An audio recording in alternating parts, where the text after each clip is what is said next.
मेरे लिए ये शायद सबसे एक बेहतरीन मेरे लाइफ का एक मोमेंट है when I one Commonwealth karate championship and I one gold for India.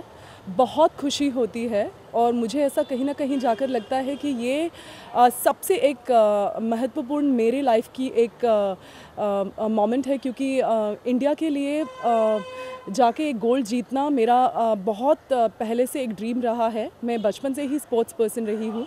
मैंने कबड्डी, वॉलीबॉल, ट्रैक एथलीट रह चुकी हूँ, 100 मीटर्स लॉन्ग जंप। 13 साल पहले मैंने हमारी इस सुनहरे सपने को शायद कहीं ना कहीं पर शुरुआत दी थी, कराटे के प्रैक्टिस से शुरुआत करके, और 13 साल के बाद ये जर्नी में मुझे अब जाके ये मेडल मिला है। बहुत सारे नेशनल और स्टेट मेडल तो मैंने जीता ही है, बट अब जब ये मैं गोल्ड के लिए इंडिया के लिए गोल्ड जीतती हूँ तो मुझे लगता है कि मेरी खुशी का कोई ठिकाना नहीं है।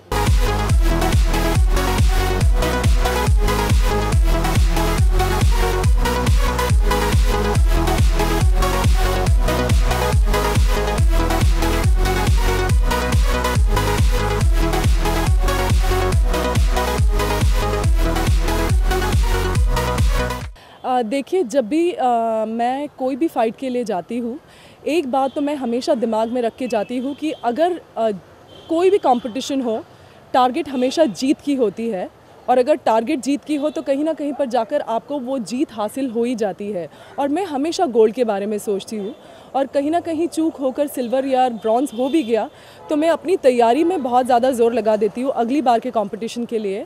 और इस बार भी मैंने बिल्कुल वही किया था। जब मैं बम्बई से निकली थी हमारे कंपटीशन के लिए, और जब मैंने अपने फाइटर्स को देखा था, मलेशिया वाले थे, साउथ अफ्रीका वाले थे, न्यूजीलैंड वाली थी। मेरी जो फाइनल बाउट थी वो न्यूजीलैंड के साथ हुई थी, और मेरा एक लक्ष्य था कि मुझे गोल्ड जीतना है, और शायद कहीं ना कहीं वो मेरे फाइट में भी दिखाई दिया।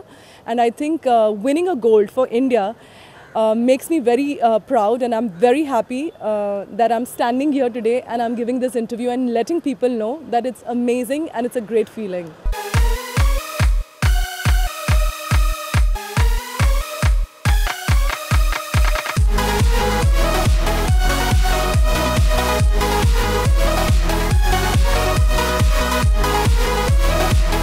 देखिए, मॉडलिंग और एक्टिंग शुरुआत से ही मेरा प्रोफेशन रहा है, और मैं आगे भी जाके उस प्रोफेशन में अपना 100% दूंगी। और मैंने कहीं ना कहीं जाकर ये भी बहुत क्लियरली दिमाग में सोच रखा है कि अगर आप मेहनत करो और फोकस रहो और टाइम मैनेजमेंट करो तो सब कुछ आप बहुत ही आसानी से कर सकते हो।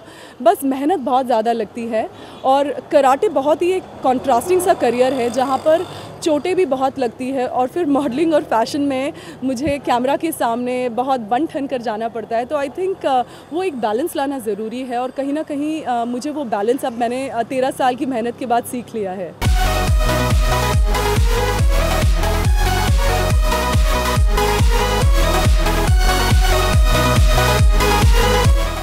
For more news and gossip, don't forget to subscribe to Bollywood Helpline.